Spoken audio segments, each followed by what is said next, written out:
Сізге 10 логикалық сұрақ беріледі. Жауабын тауып көріңіз. Алдыңда 3 есік бар. Бірінің артында автокөлік, екеуінің артында ештеңе жоқ. Сен бір есікті таңдайсың. Мен мына есікті ашам, оның артында ештеңе жоқ. Саған бастапқы таңдауыңды өзгертуге болады. Таңдауыңды өзгерту керек пе?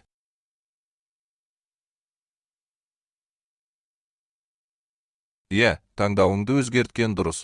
Өйткені, бастапқы таңдауың бойынша дұрыс есікті таңдау ықтималдығы 3-тен 1, ал қалған 2 есіктің ішінен біреуі көрсетілгеннен кейін дұрыс есік қалғанның артында тұру ықтималдығы 3-тен 2 болады. Екінші сұрақ. Сағат тілі мен минут тілі күн сайын неше рет бірі-біріне дәл келеді?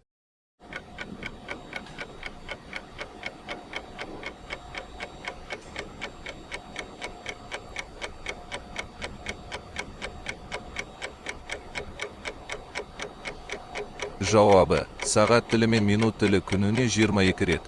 Бір-біріне дәл келеді. Үшінші сұрақ. Сиқырлы сан, бір сан бар. Оны бірге қосқанда ол бірге азаяды. Бұл қандай сан?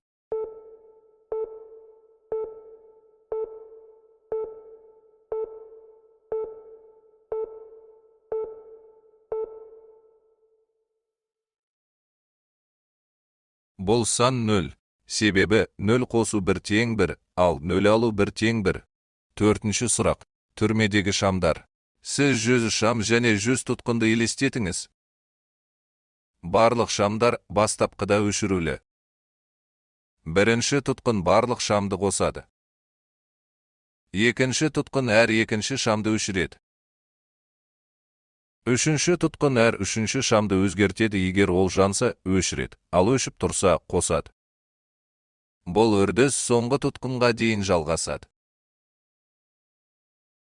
Соңында қанша шам жанып тұрады? Достар, каналға тіркеліп лайк басуды ұмытпа.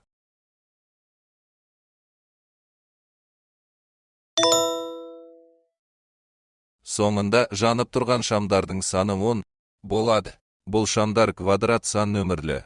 Шамдар 1, 4, 9, 16, 25, 36, 49, 64, 81 және 100. Бесінші сұрақ. Егер бір үйдің 4 бұрышы болса, және әр бұрышта 1 мысық отырса, әр мысықтың алдында 3 мысық болса, онда үйде неше мысық бар?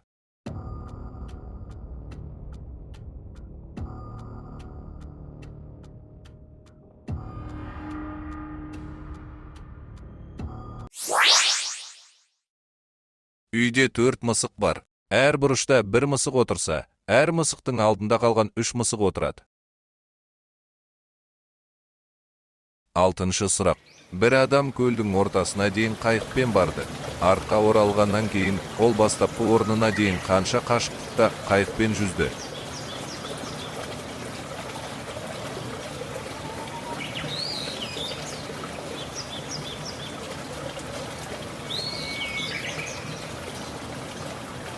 Көлдің ортасынан бастапқы орнына дейін қайықпен жүзіп келген қашықтық сол көлдің жартысы. Демек, артқа оралғанда ол көлдің жартысын жүзіп өтті. Жетінші сұрақ. Адам үнемі бір аяғында тұрып, екінші аяғын ешқашан жерге қоймай жүре алады ма?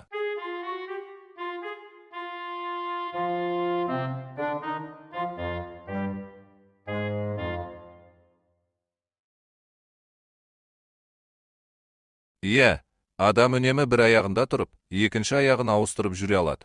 Адам әр қадам жасаған сайын бір аяғы жерде болады. Сегізінші сұрақ. Бір бөлмеде 3 шам жанады. Біреу шамдарды өшіргісі келсе, қанша шам қалады?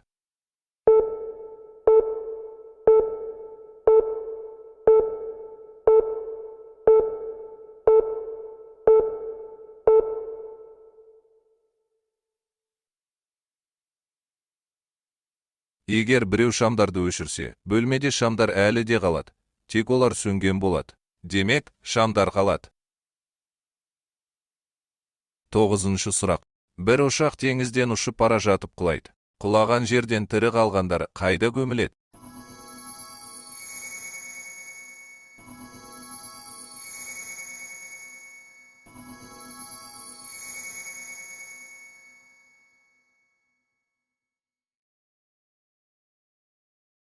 Тірі қалғандарды көмбейді.